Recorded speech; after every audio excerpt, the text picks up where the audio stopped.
avec la volonté affichée dernièrement, surtout par le président Patrice Talon, pour prendre en main la cause de la femme béninoise, et qui est une vraie battante. Hein. On parle des Amazones de Dahomey entre-temps, et toutes ces femmes béninoises et africaines restent pour nous des Amazones. Alors, il faut donc lutter pour l'épanouissement de la femme et la création de l'Institut national de la femme, nouvelle version, bien évidemment avec à sa tête désormais celle que vous connaissez, l'Amazone de l'UDBN, en fait, la présidente d'honneur du Parti non démocratique pour Bénin Nouveau, l'honorable Claudine Afiavi Prudencio, qui a eu à occuper de hautes fonctions au plan politique au Bénin et bien dans d'autres domaines, qui s'est beaucoup illustré surtout avec son parti politique, pour donc la valorisation de la femme à Nomoriagua. Ce n'est pas une surprise qu'elle se retrouve aujourd'hui à la tête de cette institution.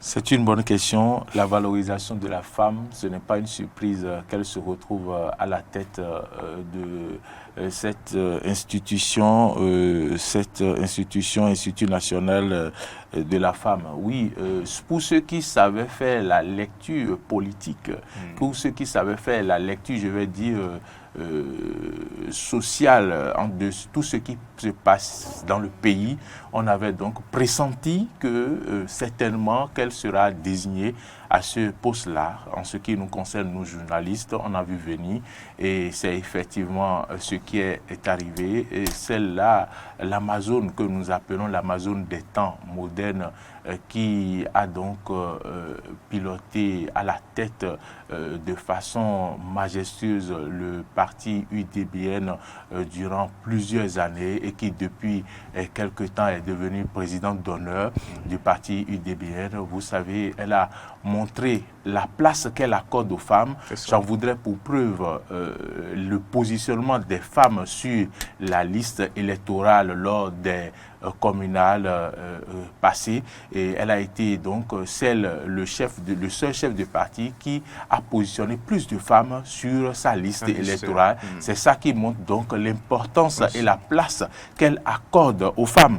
Et Claudine Afiavi Prudencio, puisque c'est d'elle que nous parlons, il faut dire qu'elle n'est pas inconnue dans l'arène politique au Bénin, ancienne ministre de l'artisanat et du tourisme et ancienne députée à l'Assemblée nationale des 6e et 7e législatures, présidente du groupe parlementaire d'amitié Bénin-Japon, présidente de la commission de l'éducation, de la culture, de l'emploi et des affaires sociales de la 6e législature et première secrétaire parlementaire de cette même législature. Elle a donc également été membre du Parlement panafricain à Johannesburg, Afrique du Sud, il ne faut pas l'oublier, et membre de l'Assemblée parlementaire de la francophonie.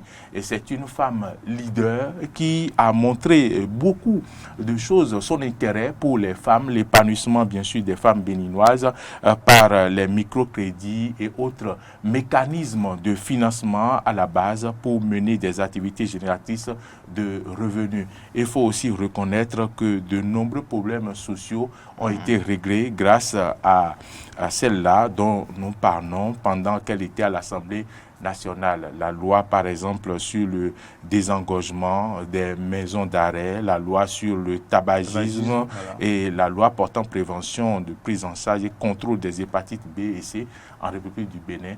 Elle a mené des actions. Il faut reconnaître que c'est une personne qui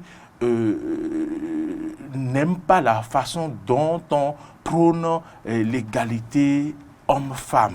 Elle ne souhaite pas que l'égalité homme-femme amène les femmes à manquer du respect aux hommes.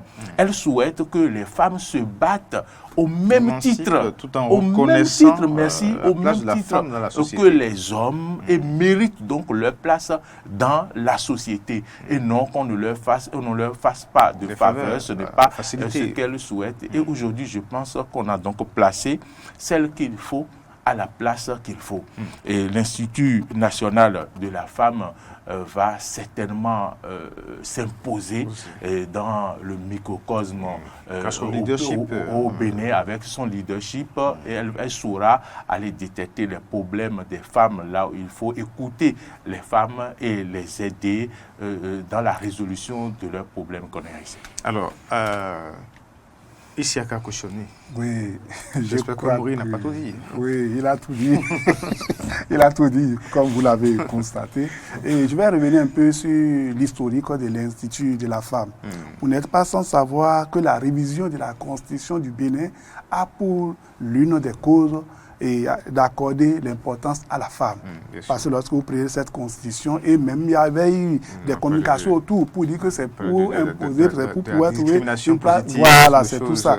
Et quand le chef de l'État parlait, beaucoup pensaient que c'était un vain mot, comme dans plusieurs structures. Mais aujourd'hui, à travers la nomination de cette dame, et tout le monde comprend aisément que le chef de l'État a une pensée positive envers la femme. Et vous ne pouvez pas amorcer un développement sans songer à la femme. La femme est un facteur de développement. Si vous voulez avoir un développement digne de nom et vous ne songez pas à la femme, vous avez échoué. Et par rapport à l'Institut national de la femme qui était déjà là, mais qu'on vient de nommer, que le chef de l'État vient de nommer celle qui va la diriger, je crois que ça répond à l'aspiration du peuple. Parce que vous n'êtes pas sans savoir. C'est ça que mon aîné a dit. Claudine Prudentiaux n'est pas n'importe qui dans l'arène politique béninoise. Elle fait beaucoup, elle a déjà fait beaucoup. Et je pense qu'il serait difficile de trouver des gens de cette nature, de cette envergure, qui pensent à ceux qui sont en prison. Aujourd'hui, lorsqu'on dit vous êtes en prison, c'est tout comme et vous êtes un laissé pour tout le monde. Elle est l'unique femme qui a pu dire non, il faut voter une loi pour le désengorgement des prisons en République du Bénin. Parce qu'à un moment, on a compris qu'il y a trop de prisonniers et les prisonniers tombent malades, ils sont ensemble et consorts, ils n'ont pas une liberté comme cela se doit. Je crois que c'est elle qui a dit non, il faut désengorger, il faut voter une loi pour le désengorgement des prisons. Et lorsqu'on quittera la loi sur le tabagisme, c'est elle toujours qui a émis l'idée de voter une loi sur la loi sur le tabagisme. Je crois que c'est une femme qu'il faut, l'Amazon des temps modernes, comme beaucoup l'appellent, et c'est l'occasion de se montrer aussi. Je ne veux pas dévancer les faits, sinon il y a beaucoup de défis qui attendent les Prudentiaux. Oui, il y a beaucoup de défis. Parce que le tout n'est pas d'avoir un poste et de dire je suis à la présenter, c'était. Je pense que la dame là ne peut jamais agir comme ça. Quand elle était ministre du tourisme et de l'artisanat, nous avons su de tout ce qu'elle a fait dans ce domaine, dans ce secteur-là, où les microcrédits avaient été accordés à beaucoup de personnes. Je crois que c'est l'occasion de montrer encore qu'elle est une vieille femme qui mérite la place qu'on lui a donnée en faisant quoi?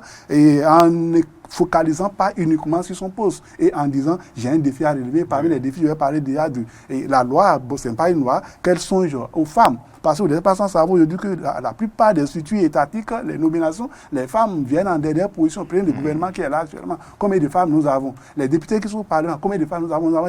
Nous avons 117 commis, combien de femmes nous avons dedans? Sur la question de violence faite aux femmes aussi. Voilà, je crois que c'est l'occasion et pour elle de montrer qu'elle a effectivement, elle mérite le poste là et qu'elle a effectivement en tête la femme. Il ne faudrait pas qu'elle soit une femme où on lui impose des lois et on dit bon c'est ça, il faut respecter, il faut respecter. Et parlant toujours de la gestion du gouvernement à ce niveau, vous n'êtes pas sans savoir qu'on parle aujourd'hui de la première, la vice-présidente, c'est une femme. Lorsque je vois Mme Talata et Prudentiaux, je me dis c'est des gens qui sont des femmes qui sont des jumelles, c'est des gens très rigoureuses. Je me rappelle au CG1 Paracou, lorsque vous voyez Talata venait et vous êtes en classe, vous courez vous tous. Et j'ai rencontré même des amis la fois qui me parlaient d'elle. Claudine a l'image de cette dame aussi. Et je pense qu'avec cette façon de nommer les femmes, de mettre les femmes à la première place, le Bénin va émerger réellement comme beaucoup l'attendent. Claudine Prudentiaux, très connue dans le milieu politique pour ses actions. Cette femme qui a eu à diriger un parti politique, d'abord créer et diriger un parti politique au Bénin, c'est un exemple. C'est un modèle de femmes leaders qui aujourd'hui se retrouvent à la tête de cette institution. C'est beaucoup d'espoir pour toutes ces femmes béninoises et africaines. Anou Yagwa, vous l'avez démontré déjà, Issaka Koshoni également l'a démontré. Mais quand on parle souvent des questions de femmes, émancipation de la femme, égalité, promotion, droit des femmes, lutte contre la violence faite aux femmes, on a quand même l'impression qu'on en parle de jour en jour, mais que ça n'évolue pas. Il y a beaucoup de ces femmes encore dans les villages, dans les coins reculés, qui sont exposées à de la violence. Il y a beaucoup de ces femmes qui sont maltraitées, pas par les hommes, hein, bien sûr, et autres. Alors, pourtant, il y a ces gens de structure. Je crois quand même que ça doit véritablement décoller, cette lutte avec l'honorable Claudine Prudentiaux, Mais justement, pourquoi, malgré cette chanson, la rengaine, l'actualité nourrit chaque fois les ONG que nous connaissons qui militent dans ce domaine, cette question reste encore un véritable problème ici à Kakoshome. Quand j'ai parlé de Mme Claudine Prudensou tout à l'heure, qu'elle mérite le poste qu'on lui a nommé, qu'on a donné, je crois que c'est en ce sens. Lorsqu'on prend les femmes elles-mêmes s'auto-victimiser, elles se disent nous sommes faibles aux hommes. Elles sont silencieuses sur ce cas. Silencieuses, oui. Elles ne réagissent pas. La culture africaine qui disait en son temps que la femme doit être sous l'homme, là, je pense que beaucoup l'appliquent aujourd'hui. Et lorsqu'on prend la dame qui est là actuellement, c'est pas, je ne dis pas qu'elle ne respecte pas les hommes, mais elle n'a jamais vexé une personnalité politique, malgré les attaques qu'elle conçoit, elle ne parle jamais. Mais je pense que c'est l'occasion pour elle maintenant de montrer le rôle de la femme. Les femmes elles-mêmes ne se disent pas que nous sommes responsables. Nous devons prendre nos destins, mais vous pensez que la lutte n'est pas laissée seulement à ces femmes leaders, mais à toutes les femmes qui sont dans des situations difficiles à elles de se lever. Qu'un jour là, et les hommes vont se lever pour dire bon, nous vous laissons la place. Non, les hommes se sont milités pour être au devant de la scène politique aujourd'hui, partout. Mais il y a certaines femmes qui se disent bon, nous sommes sous les hommes, on pratique l'ancienne tradition là, on oublie que nous-mêmes, nous avons une autonomie. Il faut que la femme elle-même, comme l'a dit un jour Angélique Kidjo, il faut que la femme même puisse prendre son destin en main. Ce n'est pas quelqu'un qui va prendre le destin de la femme pour lui dire prenez votre destin. Non, le pouvoir ne se donne pas, ça s'arrache. Et à travers la nouvelle présente, je pense que les femmes auront cette liberté. Lorsqu'on est à Cotonou, on pense que tout est terminé à Cotonou. Allez dans les villages, vous l'avez dit tout à l'heure, des femmes souffrent. L'homme quitte la maison, il donne 200 à sa femme. J'ai vécu une histoire comme ça, il a donné 500 à sa femme pour lui de préparer la sauce, la pâte. L'homme est venu, il n'a pas trouvé la sauce, la pâte, elle a frappé sa femme. Ça s'est passé l'année dernière. Il y en a qui continuent de donner 200 000 francs pour 5 jours de porte et autres. Et la femme doit courir pour aller au marché, chercher de boire quelque part là. Oui, mais c'est ça. C'est l'occasion pour Mme de sortir les femmes de cette victimisation, de cette misère où les hommes dans les villages continuent de dire nous sommes au-dessus de la femme. L'homme et la femme, excusez-moi beaucoup, on peut dire que je suis un omelette, entre parenthèses, que je ne suis pas encore. L'homme et la femme ont les mêmes droits. Il n'y a pas une loi pour l'homme à part, une loi pour la femme à part. D'où c'est l'occasion pour Mme Prudensou de sensibiliser ses pères, d'aller dans les villages les plus reculés pour dire non, mesdames, vous avez le même droit que la femme. Et qu'on cesse aussi de dire, bon, c'est l'homme qui doit donner d'abord. Il y a tout ça là aussi, quelqu'un qui te donne, est capable de te dire ce qu'il veut.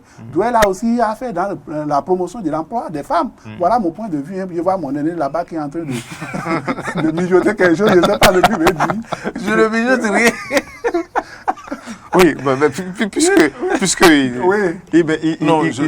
vous consommait, vous. Voilà, je pense que Isaka a parfaitement raison. Il a parfaitement raison sur le développement qu'il a eu à faire. Et si nous prenons l'honorable Claudine Affaire-Prudensio, si on voit son combat, imaginez, je vous rappelle une chose, nous étions dans un contexte où le gouvernement, le chef de l'État avait demandé à tous les partis politiques de fédérer, de se mettre ensemble pour former donc deux grands blocs.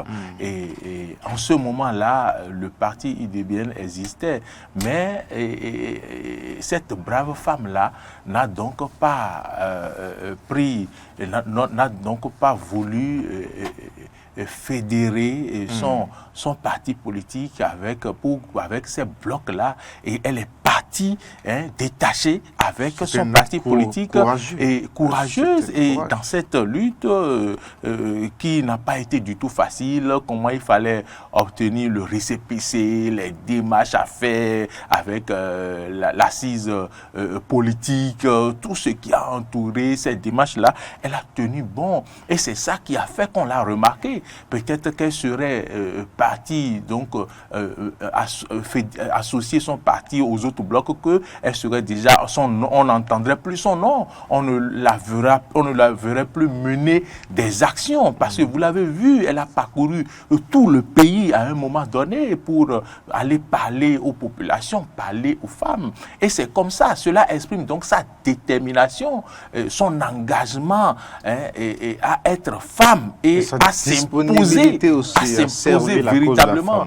Sa disponibilité à servir la cause de la femme, mais à s'imposer également dans son pays, à se faire remarquer et à poser des actes puisse donc rassurer les femmes, ses pères. Parce que si vous n'avez pas une femme devant qui est capable de se porter, transcender voilà, et donc de gagner, surmonter les difficultés qu'elle pourrait rencontrer, vous ne pouvez pas suivre cet exemple-là. Et aujourd'hui, elle est un exemple à suivre sur ce plan-là de la détermination de la femme qui montre qu'elle est capable de faire ce que les hommes font, au même titre que les deux blocs sont partis s'est présenté aux élections et a même fait le score qu'il pouvait faire, qui n'est pas un score ridicule. Malheureusement, la barre de 10% avait eu quelque peu... Tout à fait, il y a la barre de 10%, et ce n'est pas un score ridicule. Il y a des gens qui croient en ce parti-là, et je pense quand même que cet exemple-là, ce caractère qu'elle a en elle, elle va donc la porter et l'impulser à l'Institut national de la femme, et donc l'impulser aux femmes pour la mission qu'elle doit accomplir, c'est pour rejoindre mon vis-à-vis Isiaka par rapport à son intervention. En tout cas, elle connaît bien les problèmes des femmes au Bénin et elle est à l'écoute voilà, donc de ces femmes-là. Alors, Isiaka Koshoni, merci pour vos analyses à propos de moi, j'ai une demande à la présidente. Je pense que d'ici 2023, il y aura une élection. C'est l'occasion de commencer par se préparer, d'exiger que les femmes soient en tête des listes et non les mettre en troisième position. Et à la fin, on va se retrouver au Parlement avec 5-6 députés. Je pense que là, elle-même se dirait qu'elle a échoué.